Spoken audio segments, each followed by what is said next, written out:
Hello, everyone. Welcome to Teens and AI's virtual panel.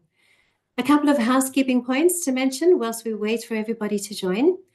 We will be taking questions for our panelists at the end, so please feel free to add any questions you may have on the Q&A tab at the bottom of your screen. Please don't include your questions in the chat as they may not be seen in time. We'll give everybody just a couple of minutes to join, and then we will kick off.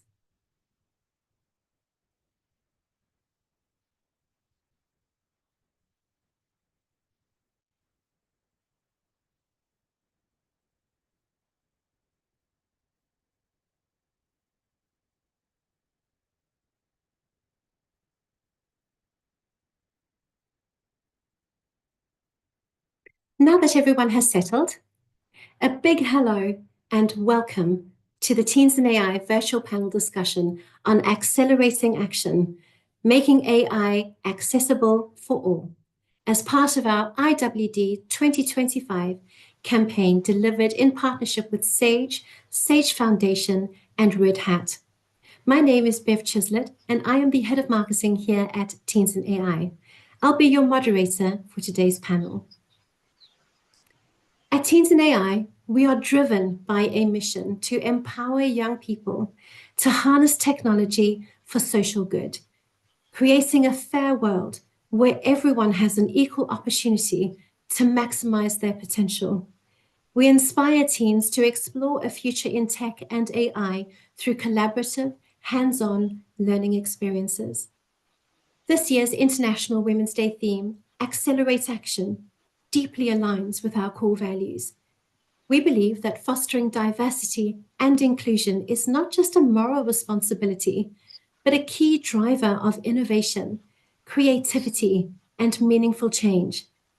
By amplifying diverse voices and perspectives, we can fuel bold solutions for the complex problems of our ever-evolving world. At Teens and AI, we don't just talk about change, we take action. We create spaces where young minds can learn, collaborate, and inspire one another to push boundaries, challenge norms, and drive impact. By accelerating action together, we can shape a future where technology serves everyone and leaves no one behind. We hope this insightful discussion sparks ideas, fuels ambitions, and inspires each of us to take action. Let's get started. I am truly inspired by those who share the stage with me today, a dynamic group of 4 remarkable women who have been at the forefront of championing inclusion in their respective fields. Unfortunately, Jen Dudek, our panelist from Red Hat, will not be able to join us for today's panel. However, we are delighted to welcome Susie McDade, also from Red Hat. With 12 years at Red Hat, Susie has held multiple leadership roles within the people team, including leading EMEA recruiting and currently serving as HR business partner for global services and EMEA sales. She began her career in executive search and change management and thrives on the challenges of global roles, embracing cultural diversity and varied perspectives to drive better outcomes. A fun fact about Susie is that she landed her first 3 post-university jobs thanks to her Russian skills. So well done for that. Thank you, Susie, for making the time for us to contribute to this very important conversation. We're also delighted to introduce Bronwyn Dorrfield, the Director of Sage's Data and AI Academy within the Learning and Development team. Bronwyn leads the Academy's learning initiatives, empowering employees to harness the full potential of data and artificial intelligence in their roles. Bronwyn brings a growth mindset to her global work, collaborating across cultures and functions to advance AI adoption and foster continuous learning.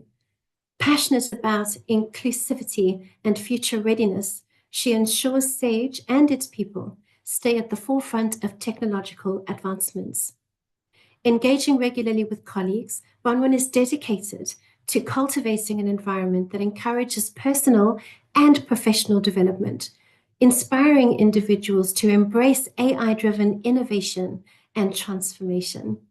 Bronwyn, we are so excited to have you with us today. Welcome. Thank you. Great to be here. Our next panelist is Kimberly Fuqua, Director of Global Customer Success for the EMEA region at Microsoft, where she has spent 26 years driving customer success and advocating for diversity, equity, and inclusion.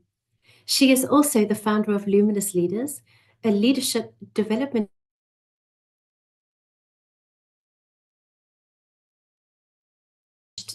purpose-driven leadership through coaching, mentorship, and community engagement.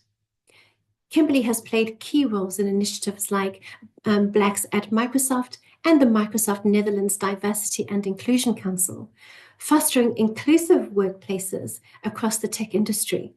As a global DEI motivational speaker, she inspires individuals and organizations to embrace equity-driven change. With a career spanning services sales and licensing for both commercial and public sectors, Kimberly brings deep industry expertise and a passion for people-first leadership.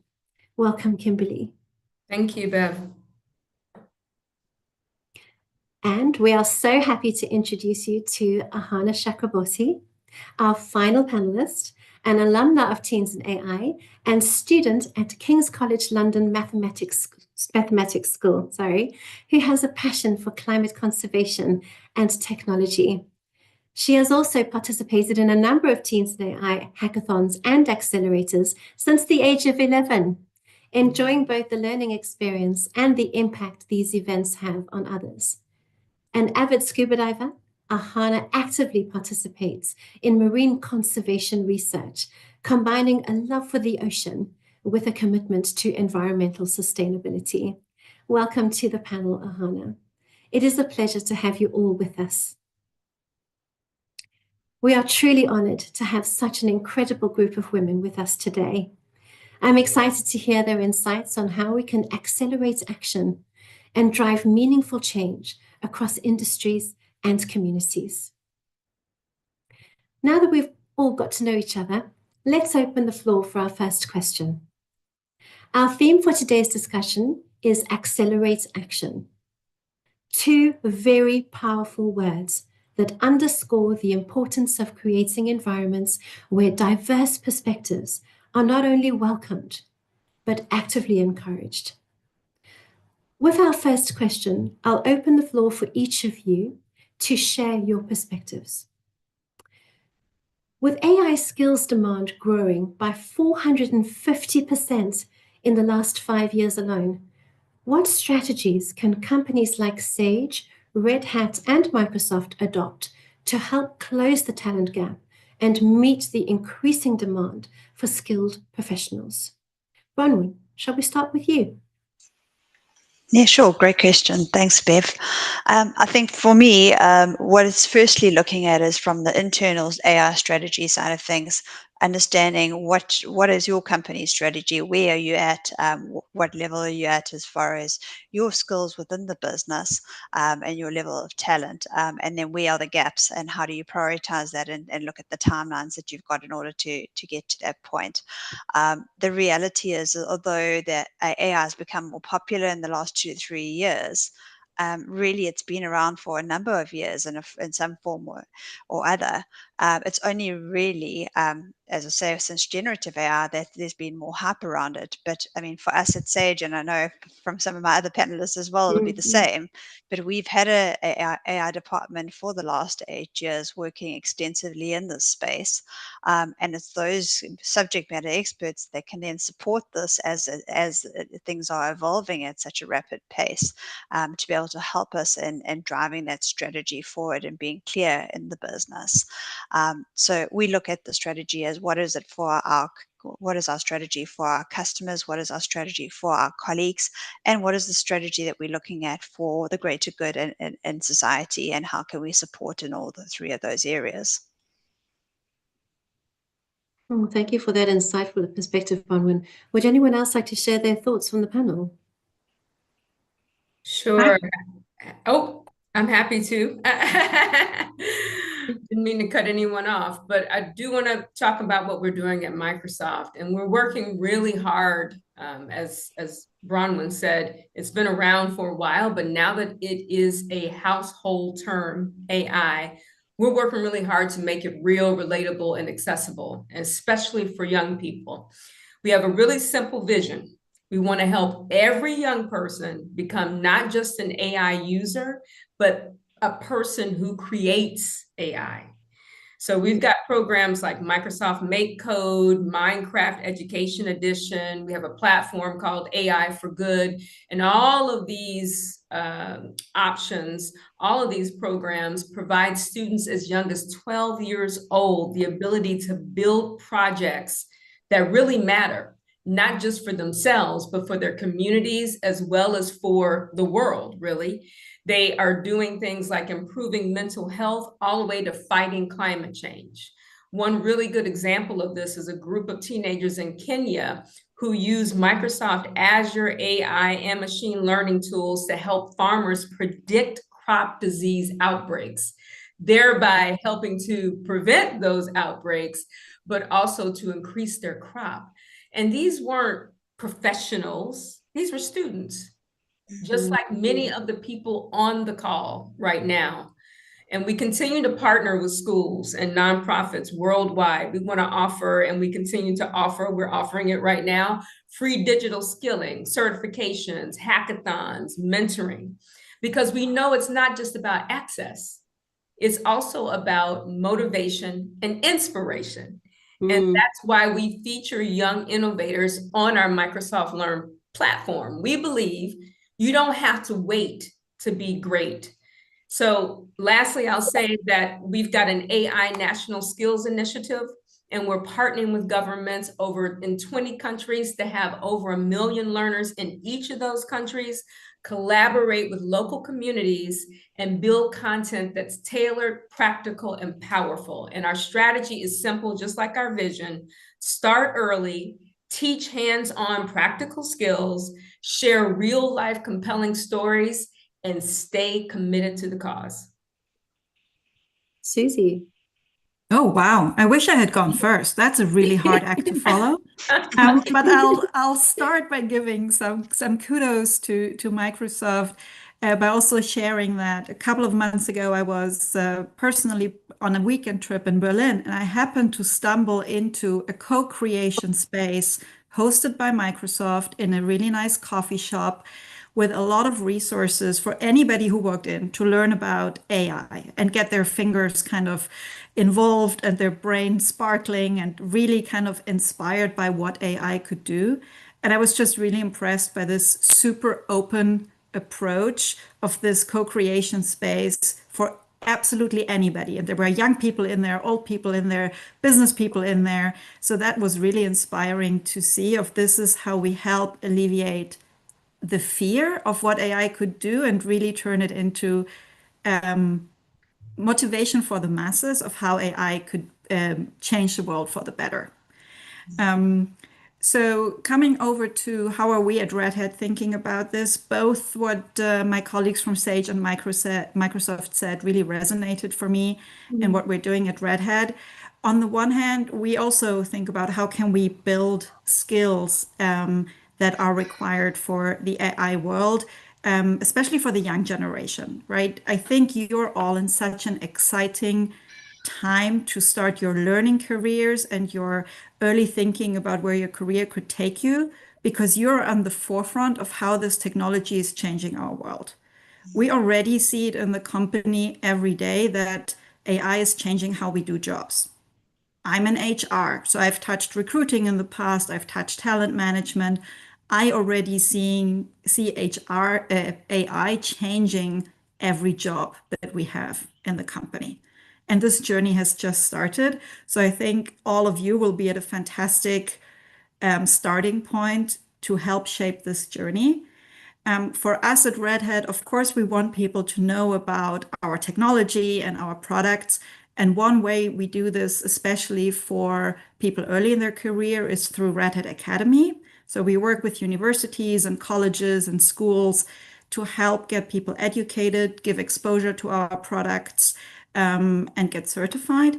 But more importantly, and the great opportunity for not just young people, but of course also young people to get involved, are really the open source projects and communities out there that do a lot of fantastic work, really across pretty much anything you can imagine in the software world.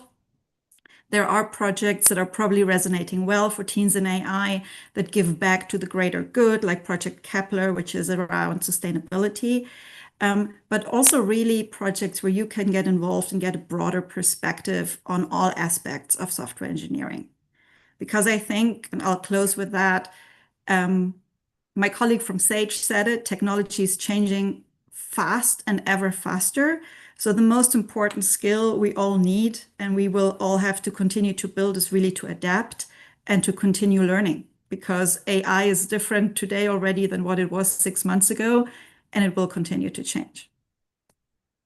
Well, for sure. I must say that, our young people of today, so when I say young people, I'm saying the younger, the generation that we are working closely with at Teens in AI, the 11 to 19-year-olds, especially for our AI adventures and all of our flagship programs that we deliver, they are young now. When I think of children being born now, can you imagine how more advanced they will be in their younger, like preteen years, in their AI development, even at that young age? When you think of little children now, playing games or whatever on their parents' smartphones, I mean, it's starting that young. I mean, we do want our children to, in fact, have critical thinking. We do want them to be able to, enjoy being a child. But at the same time, life is moving forward and technology is taking us with it. And AI is that direction. So thank you all for those really thoughtful responses. It's clear that closing the talent gap requires both strategic investment and inclusive collaboration. That brings us to our next question, where we'll explore how these challenges intersect with the evolving conversation around inclusion in the workplace. Bronwyn, I'm going to come over to you now. As the director of Sage's Data and AI Academy, you work closely with employees across different countries and cultures. You have observed a shift in attitudes towards DEI, and given the growing need for AI talent, what are the most effective ways for companies, tech startups, and educational institutions to collaborate in developing the next generation of AI professionals? Great question. So I think the first thing for me, and something that I pride ourselves with at Sage, is living by your values to start with this. So as we think about, whether it's with DEI, we see that diversity and inclusion be a key part of doing the right thing and living by our values and human and being human. But we also make sure that we also quite a high performing business, and we need that diverse perspective and thinking. And you spoke about critical thinking and that coming in. It's those diverse perspectives that we remove some of the biases that we have in some of that thinking by making sure that you have diversity and in your organizations and in your recruitment. So this is one side of things, and making sure by having this that each of us are bringing the best part of ourselves to work. So that's in the now, but as we think about this going forward and developing our next generation of AI professionals, we need to look at how we role play this and make sure that we can be collaborative and sharing our talents that we have, and also look at AI from that accessibility point of view. So as things evolve year on year, the strategies are starting to evolve, and looking at how we can look at how the foundations start to support businesses. So we all have different community initiatives. Ours is Sage Foundation. Something we're looking at internally is how we can empower entrepreneurs, because that's like a key target audience for us, but also the entrepreneurs, not just for today, but for tomorrow, as things evolve, because we know that there's also going to be a lot more smaller businesses in the ways of doing things. So it's great to see some of these different changes that are taking place in the world, and the unique and different skills that are coming from this, and what are the capabilities that we can support and bring to life in this stage. So some things that we're doing from our side, and I encourage others to have a look at, is just partnering with one or two organizations that you can support, or as teenagers, where could you use your talents in volunteering to help others in areas that you might not, that with colleagues that might not know, or students that might not know skills that you have, the advantage of knowing. I think that's one thing I've loved with Teens in AI, having partnering someone from an underprivileged society with someone that does have a privilege. In one of the workshops I was facilitating, being able to talk to someone that had running taps that was just a standard thing, and someone that didn't, and being able to connect the two and create that empathy. And I'm digressing slightly, but it's being able to connect people and create those right partnerships. For us, it's being able to look at what these partnerships are, and bringing them down to a regional level, so that it's more personalized to the regions. In AI, we see that things need to be more personalized, and it's becoming more of an expectation. So it will be more going forward as well. So depending on which region, depending on where you are, how can you support in your different area, be it helping with upskilling, helping with the creative thinking, for helping with skilling different people. It might be with funding from the digital side of things as well, if you don't have the time to personally give towards that as well. What we're actually seeing at Teens in AI, which is absolutely amazing, and it really does give so much depth to what we are doing as an organization. We have a lot of young people who come through our programs, and as young as they are, they're actually giving back within the Teens in AI. So often we will have those teens who have perhaps been through our AI for Good incubator that takes place over the summer, or in the spring when we have our IWD campaign, which is the one that we are working to now. They're actually coming back and supporting the newbies who are coming through. So it's almost alumni supporting the newbies coming through the same program in any way that they can, whether as a local ambassador or even as a mentor on the ground in a live, in-person event, or supporting in other ways of information and sharing of experiences. So I truly understand what you're saying. It's all about almost changing the community to be thinking forward, right? Definitely. And Yeah. there's such an important piece there around the mindset. I was listening to something the other day where they spoke about, it's like riding a bicycle, where as you're starting to use AI, it's once you start bringing it into your ways of working and using it every day, it just becomes a natural piece.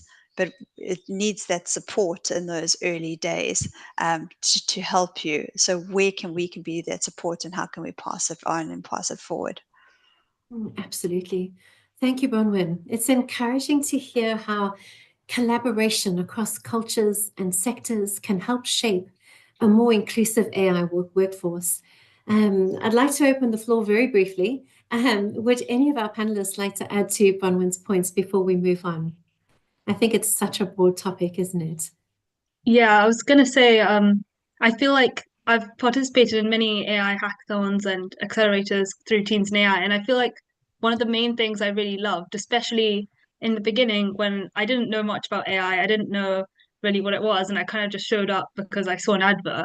I feel like I really enjoyed how we were working in teams of different age groups. I remember I was 11 in a team with a 15-year-old, an 18-year-old, and we were all teaching each other, and I feel like the collaboration and all the, helping each other that occurs in the accelerators and the hackathons, that's really useful. And I feel like even, hopefully we'll carry this on to the workplace and in our future lives. And I was also a local ambassador last year running a Teens and AI hackathon in London.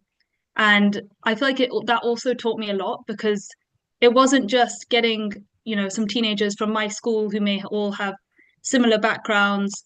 Although my school is fairly diverse, but they all go to the same school, they take similar A levels, they have similar interests. I was also reaching out to students who aren't even taking STEM A levels. There were people who wanted to be lawyers, people who wanted to be doctors, people who wanted to do a variety of things, but showed up to the events and learned a lot and got to collaborate with others and gain a lot of skills. And I heard from many people who want to be in a variety of industries how useful the hackathons were. So I feel like it really helps, even just bringing diverse people together with different backgrounds just to collaborate, even if their interests are completely different. I feel like everyone gains a lot from the experience. Absolutely. It's not about trying to convert somebody to go Yeah. into tech and AI, right? This is about creating a community of appreciation and understanding, knowing where we are heading for in the world that we are living in today. And having, even though somebody wants to be a lawyer, that doesn't mean they don't have something to contribute to AI and technology in today's world, right? So, your perspective on that, I think, is absolutely phenomenal. Thank you so much for that. I'm going to move on because the next question really feeds so well. Reflecting back to you, Susie, your work at Red Hat touches on another very powerful lever for inclusion and innovation, and that is open source. With projects like Instruct Lab, developed by IBM and Red Hat, democratizing AI development, how can businesses leverage the open source model to accelerate innovation and foster broader participation in AI? But a lot of what Ahana just mentioned, right, was really kind of ringing a lot of thoughts in my head around how relevant open source is to everything we do and how we can drive innovation. So I'm maybe kind of breaking it in two and first talk about open source in general, right? The belief at the core of open source is the belief that the best idea can really come from anywhere. And like Ahana said, it doesn't matter the age group. It doesn't matter where on the world you sit, what hierarchy level you are, right? Or which other positions you've held, who you know, all of that. At the core belief in open sources, it doesn't matter. The idea is that the more diverse the perspectives, the more curiosity and collaboration, the better the outcome. And I think that is, as a core principle, something companies can put to use across everything, not just AI, but specifically in a moment like now where companies are embarking on AI changing their world. Yes, the world of software development, but also the world of everything else, right? Adopting an open source methodology or an open approach, inviting feedback from all over the company. Hey, people, where do you see AI could add value? What processes could it improve? Which admin tasks could it get off our plate, right? How could we show up better for our customers if we use this? And to really invite insights from everybody, really being open. Maybe the accountant around the corner has a great idea of how we could revolutionize recruiting, right? Or maybe finance has a great insight of how we could improve a process for facilities, right? Being open to listen to diverse perspectives from around the globe, being able to incorporate that, release early versions often, like in open source, we speak about release often, release early, right? And iterate and improve. I think that can drive innovation and acceptance throughout the company, right? It takes a lot of the fear away, the more open we can be, and the more all of us can be contributors rather than just receivers of something. Now, Instruct Lab, because you mentioned it, right, is an open source project. And not everybody on the call maybe knows what Instruct Lab is. Essentially, it looks at large language models, which are at the core of a lot of what's happening at the moment in AI. And instead of saying, the data set behind the large language model is a black box that nobody has insight into.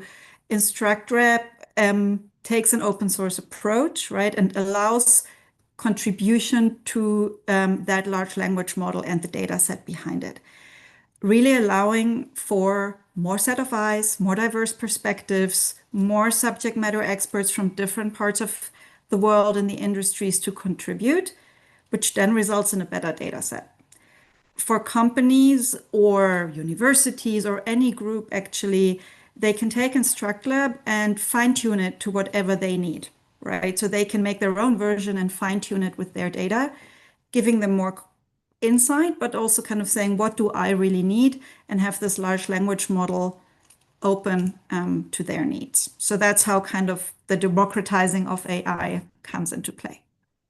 For sure. And when I think of what an LLM, so a large language model, in today's world, I think that's the part that the world knows of. There is so much to technology and AI that sits behind that nobody knows of, right? The great ideas can sometimes just be the seed. You don't need to know the tech behind it or the AI behind creating that solution or that idea or that concept. It's just the idea of somebody saying something in your team, but somebody else can develop it. But the fact is you collaborated across the organization for a seed, and leave the rest to the professionals who are actually going to go, wow, that is a great idea. How can we make that work? And if I translate that into today's world of, teens, I don't want to say children because I hope that they aren't yet, teens and adults, LLMs, these are the language models that people are using for generative AI today. Right? There are so many of them popping up all over. And this is a great source of information. But again, it's one of those things, you can only guess out of it what you put in. So the quality of what you put in is essentially the quality of what you're going to get out. So, this is where the skills and experience comes from. And I think that the world is at the moment is in the generative AI space of learning. The technical stuff, I think that's still one step behind, and that's where the data scientists are, the machine learners and so on. So, how amazing to have an organization, I think in all three of your organizations, to be honest, who have this culture and value set of including everybody in being able to develop content, whatever kind, developed by technology and AI, that actually is inclusive and creates that narrative. Thank you, Susie, for highlighting the power of open source in creating more inclusive pathways into AI. It's clear that when innovation is opened up, participation naturally broadens. And that brings us to a closely related area, the role of inclusion within the workplace itself. Kimberly, I'm going to turn to you now. In your work at Microsoft with employee resource groups, the DEI Council, and your own Luminous Leaders Initiative, you've seen the impact of workplace inclusion efforts. Can you share your views on the integration of DEI into the corporate landscape? And an example of a DEI initiative that has driven meaningful and measurable change, especially in relation to open and transparent innovation in AI. Yeah, absolutely. And I would love to say that what Susie has said, and Bronwyn, and what you said so far, I have seen that it is true. I have observed that it's everything you said about inclusion, about bringing people from different parts of the business, different parts of the company, and with different backgrounds, culturally, economically, you name it. Mm-hmm. I've seen time and time again that it's not just a corporate value that someone puts down in your standards of business conduct. It is an absolute strategic necessity especially as we develop more advanced technology like AI, and Microsoft and others are going into quantum computing. I just recently read a book called Race After Technology, written by Ruha Benjamin. And in that book, she challenges us to go beyond the surface. We need to ask deeper questions about the systems and the assumptions that we are coding into our technology now and into the future. We need to ask, can these algorithms, can they also automate, just like they can automate productivity and equality, they can also automate inequality. And sometimes we think that just because it's technology, somehow it's neutral or somehow it's not biased. And that's not the case. And that's why integration, just as you asked the question, integration of inclusion, diversity, equity, and accessibility into corporate environments, especially in big tech, is not optional. It must be how we build ethical, responsible, and truly innovative AI and technology. So at Microsoft, we do this through a cross-functional team called FATE. And FATE stands for, it's F-A-T-E. It stands for fairness, A for accountability, T for transparency, and E for ethics. And what that group does is it brings product engineering teams together with ethicists that are hired by Microsoft, so people who focus on the ethical part of technology, accessibility experts, and our typical Microsoft employee, typical but still smart Microsoft employee that are part of our employee resource groups that you mentioned. So groups like Asians at Microsoft, military at Microsoft, Blacks at Microsoft, women at Microsoft. And those people come together to challenge the assumptions that we make. Because as we said before, without inclusion, we cannot have the innovation that we need to stay competitive and to stay relevant in this market. A practical example of a great outcome of that FATE group and how it works together is when our disability and accessibility ERG co-developed, along with FATE and some of our engineering teams, a real-time captioning and transcription function into our Microsoft Teams product. And what was great about that was it wasn't just for inclusion of those folks that may have a disability that impacted their ability to use Teams, but it also helped with global collaboration. It also helped people like myself who only speak English fluently. I'm getting there for my Dutch friends and colleagues who only speaks English fluently. It helped me to be able to communicate in a multilingual fashion. So that innovation started with this accessibility, but then it expanded the value of the product for everybody, not just people within Microsoft, but also our customers. And that is how you do inclusive design. So I wanna make one last plea in my response here, and that is that we need to understand that we can't fix bias by just diversifying the pipeline of developers and creators of AI. We have to really reimagine what that pipeline looks like. And I want to start with the students that are listening and the teenagers that are listening to this call today. I want you guys to also think, and the adults, think about who sets the agenda with developing these AI systems. Whose problems are we trying to solve? And how are these systems evaluated to make sure that they are not harmful, that we're mitigating against bias and discrimination? And that's one of the things I do through my Luminous Leaders organization. I work with emerging talent, especially women and professionals from the underrepresented communities, because I want to equip them not just to participate in tech, not just to be a user, but I want them to learn how to effectively make their voices heard and valued so that they can reshape the tech industry and the AI conversation from the inside out. I think the one thing that comes out of your response there is we almost need this, ethics by design. Yeah, absolutely. That is a term that I think is thrown around a little bit too loosely. But if you truly use the word by design in the sense that it's meant, it really does need to be that.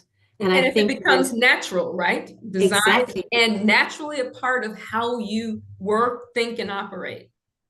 absolutely, absolutely 100%. And I think that, the programs that we run here as our flagships, the incubators, the hackathons, and so on, the most important thing that we teach is ethics.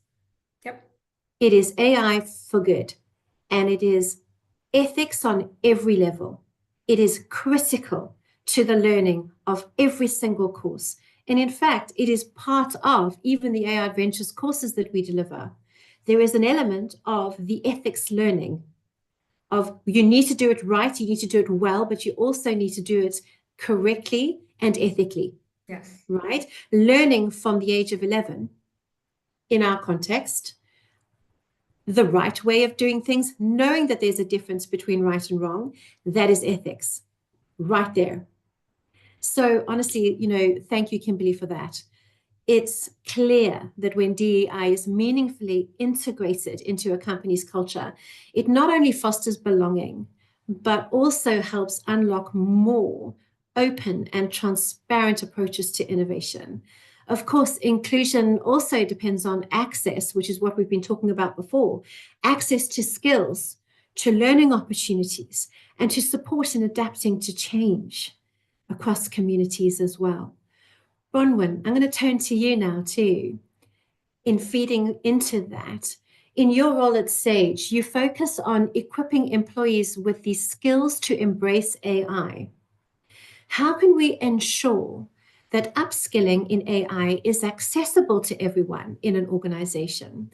And how can companies take practical action to build an inclusive workforce of the future? Great. So I think it's very much about starting off in those foundational levels and making it tangible to everyone in the ways that they see it. So when you talk about accessibility, there's so many different ways of that, and making sure that making sure from a neurodiverse side of things, from where people are accessing the material from, depending on what their situations are, that we can make it available to them to be able to engage with. We also have to take into consideration what people's roles are, and depending on the role, what is relevant to them. If you've got someone in a sales position, what they need from AI is going to be very different to a developer, and their level of understanding that they require. And I think this is where it's so exciting, because there is a space for all of us within AI. And fundamentally, for each of us in these different personas and these different roles, it's about what is that understanding, what is our ways in which we're going to use it. And an important piece that you've just spoken to is around that responsibility, and using AI responsibly in our roles. And what we've tried to do, is we try to structure things as well, is make sure that we take the fundamental learnings, and how we create that, but also taking it to the next level and looking at how do people practice those skills, and so giving them environments to be able to practice those learnings, and bring in some real world scenarios that they can use in that, with a bit of support and guidance. So we have got some coaching that we do, and making sure that if they've got any questions, we can handhold them in those, and also have different working sessions around that. And then that sharing and collaboration that we've referred to a few times in this, as being able to share what's worked, what hasn't worked, what's failed, because we can learn as much from those failures as we can from the wins within this space. So it's really about making sure that in these areas, how we being interactive in our sharing, and making sure from that accessibility that we're considering those different audiences that we're working with, and how we go about making the material available to the right people at the right time in the right environment for them. And I think, we could go into so many different details around this, but where AI plays a big role that you've spoken to isn't helping us from this accessibility side of things. In the translations that are available, there's still some work that needs to be done, and fine-tuning that, but it's made things a lot easier for us to be able to have those discussions. From a neurodiversity side of things, it's amazing what it's been able to do. I've got two dyslexic children and been able to help them in preparation for studies. There's so many different opportunities that we have there. Fantastic. Thank you, Bronwyn, for those practical reflections on how organizations can create more inclusive pathways into AI for their employees. As we think about building the workforce of the future, it's just as important to consider how we're engaging and empowering the next generation of talent. Ahana, you bring a vital perspective, I think, to this conversation. As the youngest member of this panel, you have a unique perspective on promoting inclusion and diversity in the tech industry. You've been part of Teens in AI since you were 11. How has participating in Teens in AI program helped you overcome some of the barriers young people may face in accessing AI and tech careers? Is there one thing you think industry leaders can potentially help with? Yeah, I would say, kind of as I was saying before, I really enjoyed and I've learned a lot from all the hackathons and accelerators from Teens in AI, especially because, when I started off, I had no idea what AI was. I mean, it was 7 years ago, so quite different to what it is now. But in any case, I was very new to the whole AI space, what is going on. And I feel like I've learned a lot in terms of coding and in terms of that kind of skill. But I've also learned a lot in terms of collaboration and voicing my ideas. And at the end of every hackathon, we would have a pitch. And I feel like I learned a lot about how to take whatever ideas my teammates and I have come up with and have maybe coded a demo for, and how to explain that to people who haven't been working on it, which I feel like is a really key skill to have been taught. I would say one of the more important things that I think in terms of inclusion that I felt was, so I started Teens in AI at girls. I think it was an International Women's Day hackathon. It was an all girls hackathon, so really a full circle moment there. And I really enjoyed it. Got to meet loads of amazing people, and that's when I started getting more into Teens in AI. But I would think that one of the important things when creating a team is not just to have like one type of person, as we were saying. And I think that some of my favorite hackathons and accelerators have been ones where there were boys and girls from different backgrounds working together. In fact, for example, I was saying how I ran a hackathon involving people from my school and other schools. And my school, being a very maths specialist school, has like 80% boys. So when I came, it was very jarring to see like, oh, there's 5 girls in my whole year, like class.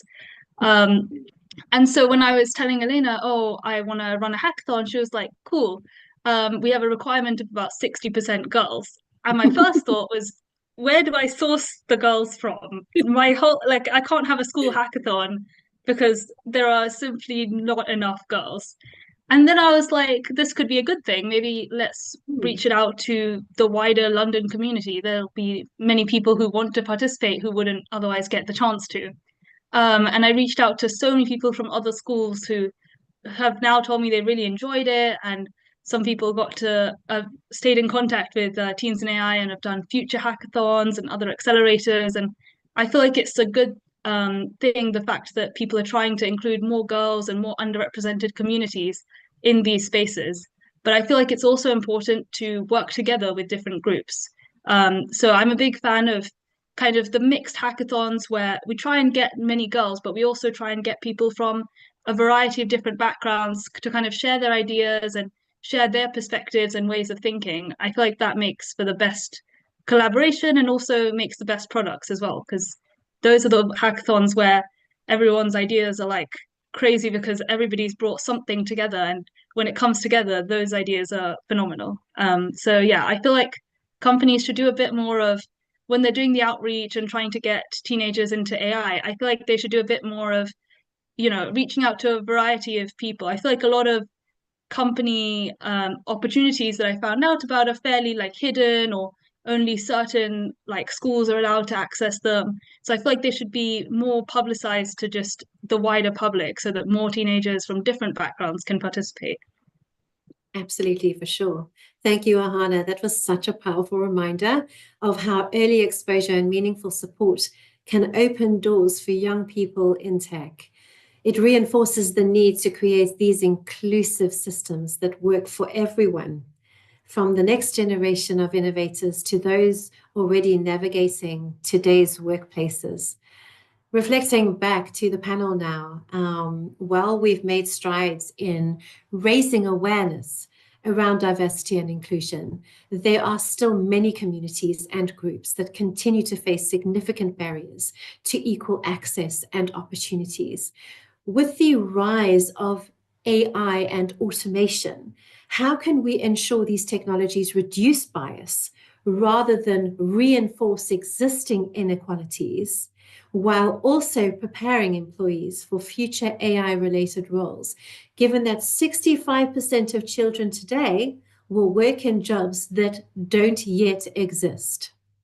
So I'm going to open this floor to, to all the panel to get an idea. We are running out of time. We've had such a great conversation, but we are running out of time. So let's do a quick round of thoughts on this one.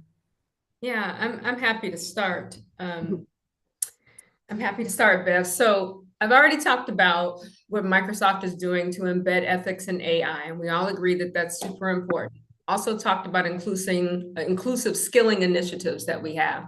So I want to focus on something else that's equally important, if not more so.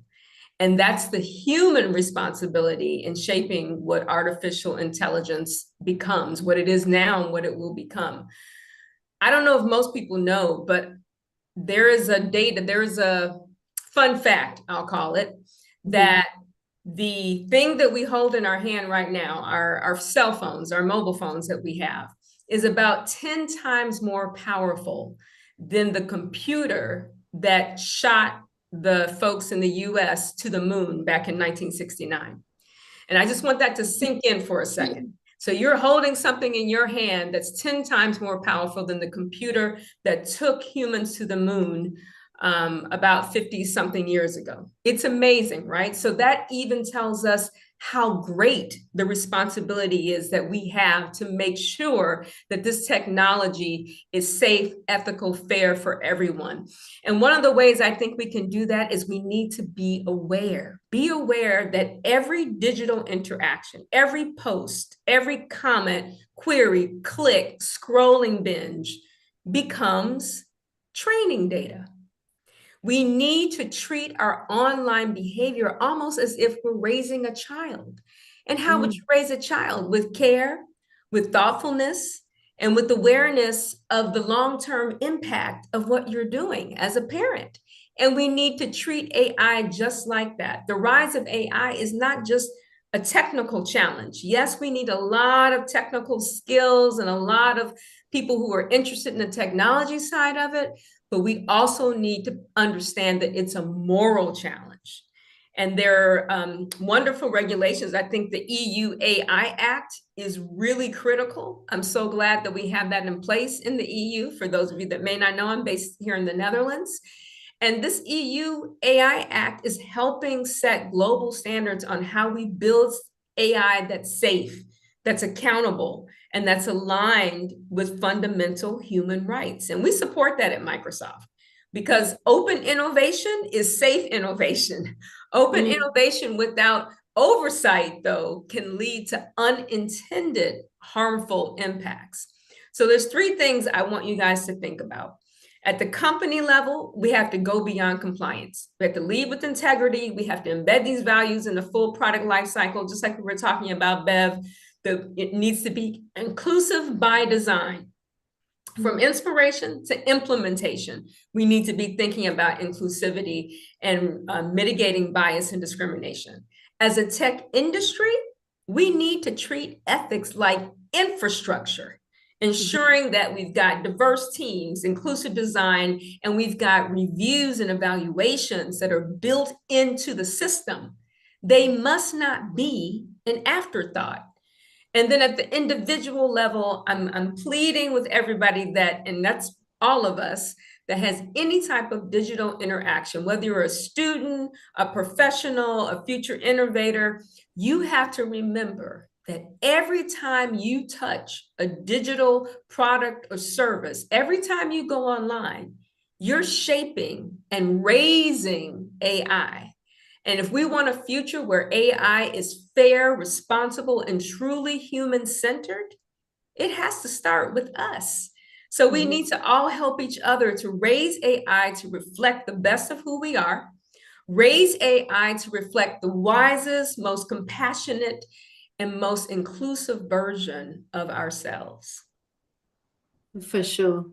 I think as we come to our final question, I'd like to bring the conversation back to the panel, where we've heard how inclusion efforts can open doors, but we also know that many communities still face persistent barriers.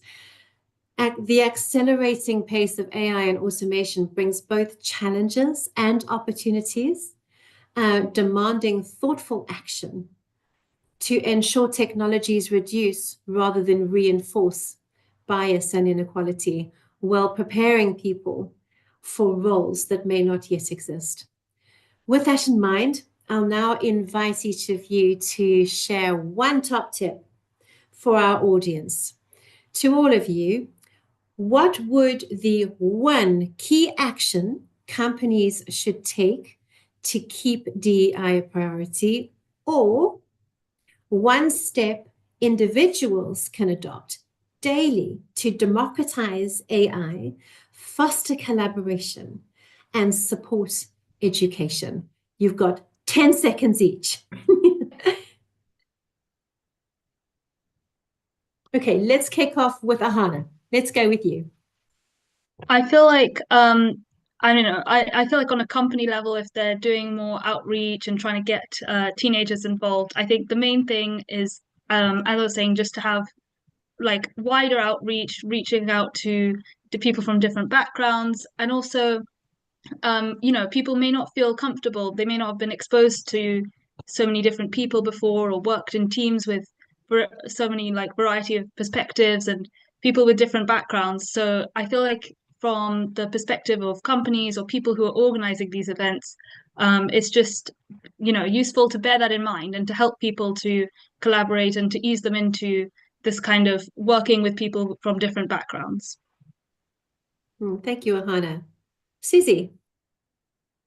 I would have three things. What Kim said was really powerful about treating AI as if we're raising a child. I think I'm going to steal your quote, Kim. That is really, really powerful. I would add to, we all have a responsibility to keep raising our awareness. How does AI work? How does technology work?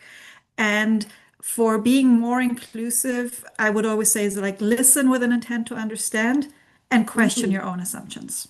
I think that will help us with AI, and it will help us with each other every day of the week. Bronwyn. I think for me, it's bringing both the inclusivity and the AI into our strategy. So it's front and center. By having it there and everyone focusing on that for a business, it feeds through into everything that you're doing in your day to day, and how you support it going forward. Thank you. Kim. Don't be afraid to use your voice. Speak up. When you see something needs to be fixed or done better, speak up, say it. It needs to be done better, or maybe even find a solution for it. But my tip is use your voice early and often. For sure. I think that's those 5 comments right there could be the beginning of a brand new world. So thank you for those really meaningful contributions there. We've covered a lot of information and a lot of ground in our discussion today, and I'm sure many of you you in our audience have your own thoughts, experiences, and questions to share. So we now have time. I think we are already 1 minute over time. So we would love to, get some questions out there from you guys. Please do put your questions in the Q&A only. In the meantime, we will kick off with the questions that we can see so far. We will have quite literally 5 seconds, okay, per question. So let's kick off. Our first question is being asked of Susie at Red Hat. Achieving true inclusion and representation in society is not solely the responsibility of one group. It requires active allyship and advocacy from everyone. What message would you share with individuals to inspire them to be part of this collective effort towards greater inclusion?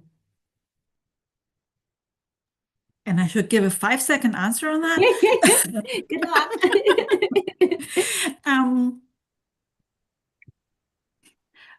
My message would be, I totally agree. It's everybody's responsibility. It's not just one group to drive for more inclusion. But I think we all have to focus on what we can control, right? And what we can control are our own behaviors and the behaviors of those that are around us by sharing feedback, right? And so my call to action would be lead by example, as being somebody that is open and inviting different perspectives and that openly invites feedback on ideas that are shared, because we model the way. Okay, that's a good answer right there. Ahana, we have a question for you.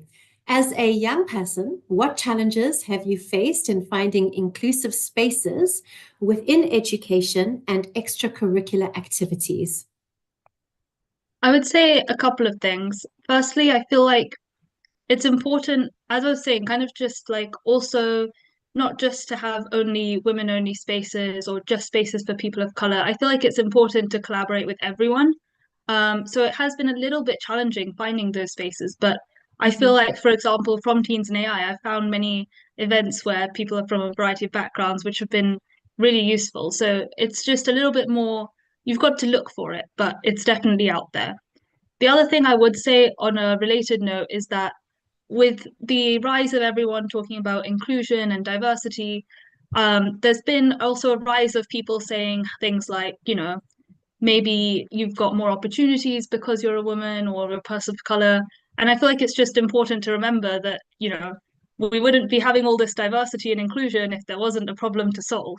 There's a problem to solve, hence we're trying to solve it. So I feel like it's just important to remind everyone that it's not that, oh, you're a woman, you've got more opportunities, that's why you're going, and doing all these things. I've had people been like, oh, why is there a hackathon only for women? And I'm like, there's many hackathons which are 80% male. You could participate in many hackathons. It's important to remember that and just to be like, aware and to welcome everyone rather than trying to exclude people because, DEI is trying to help them. Absolutely, absolutely. Moving quickly on, we have a general question for all panelists to consider. Reflecting back, at any stage of your own career pathway, could you tell us about any inclusivity barriers or inclusivity enablers you may have encountered yourself? What do you think could be done to remove barriers for girls and young women who come after you? I think let's just focus on perhaps Bronwyn and Kim for this one. Bronwyn, shall we kick off with you? Yeah, sure. I love this one. So I think for me, firstly, it's about believing in yourself and being curious. So often as women, specifically, we have this imposter syndrome. We think we're not good enough, and we think that, and I also feel that other women, we don't encourage each other enough and boost each other up.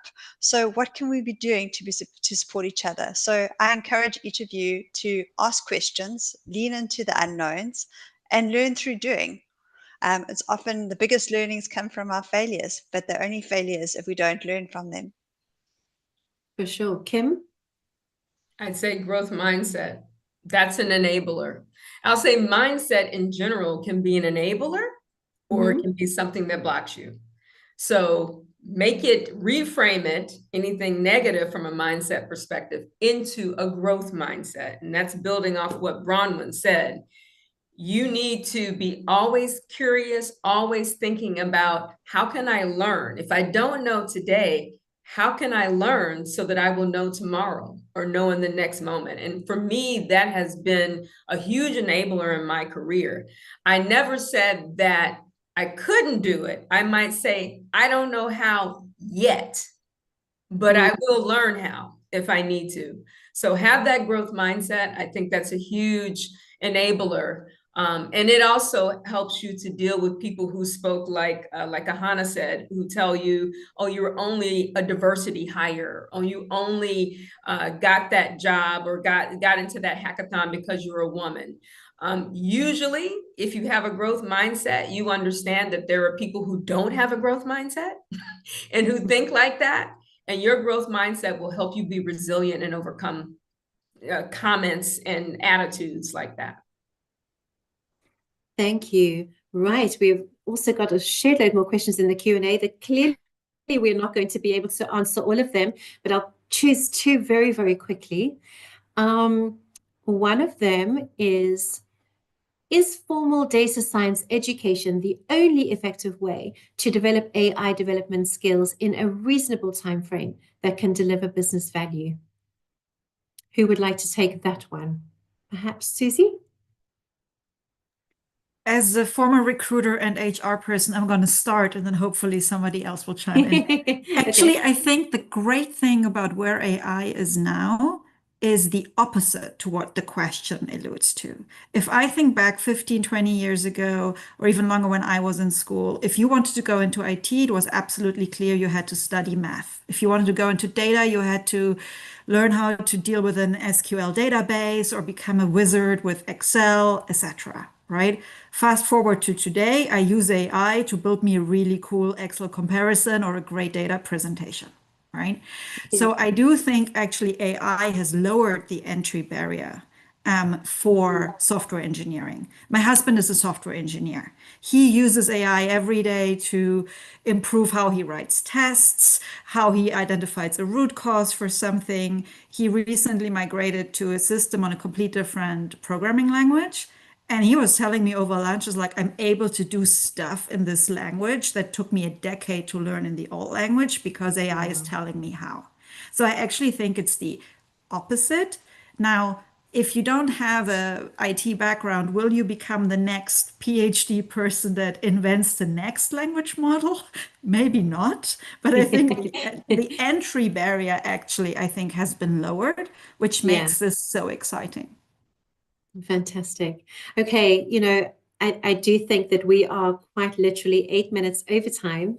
So let's close down. I would very much like to close with saying, as we bring this really inspiring panel discussion to a close, I wanted to extend my deepest gratitude to our incredible guests, Bronwyn, Susie, Kimberly, and Ahana. Your insights and experiences and unwavering commitment to driving change have been truly remarkable. Each of you has brought a unique and invaluable perspective to this conversation. Bronwyn, your leadership in fostering AI-driven learning and upskilling employees for the future has been truly inspiring. Susie, your people-first approach and commitment to cross-cultural collaboration reflect the leadership needed to shape inclusive, high-impact workplaces and should be an aspiration for all. Kimberly, your passion for customer success and advocacy for diversity, equity, and inclusion in tech has set an incredible example for inclusive leadership. Ahana, your commitment to climate conversation and your enthusiasm for AI and innovation for good at such a young age remind us all of this limitless potential of future generations. Each of you has left an indelible mark on this discussion, and I know our audience has been profoundly inspired by your insights and calls to action. As we leave here today, let's carry forward the wisdom and the determination of our panelists have shared. Accelerating action isn't just an idea. It's a necessity for driving innovation, inclusion, and lasting impact. We have so much to be thankful for in this call, but on behalf of Teens in AI, our partners Sage Foundation, and Red Hat, and our panelists, thank you all for joining us today. Stay connected with us on Teens in AI social media channels for updates, including next week, everybody. Next Thursday, we have our IWD Global Demo Day Finals. That's our last major event of this year's IWD 2025 Global Techathon campaign, where the global semi-finalists will showcase their projects for a chance to win. This event is the finale in what has been an action-packed 3 months for our participants.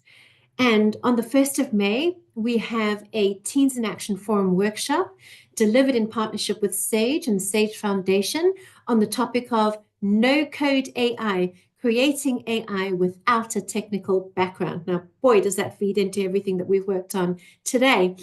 And we have our AI for Good Incubator, a 5-day virtual bootcamp from Monday the 28th of July to Friday the 1st of August. So we have a lot going on. In our thank you email, we will include this information for anybody who wants to find out more or sign up. So thank you so much, everybody, for joining us on this virtual panel. We've enjoyed having you, and thank you for the hundreds of questions asked. And I'm just so sorry we only got to answer 6 or 7 of them. Thank you so much, everybody, and thank you for your time today and our panelists.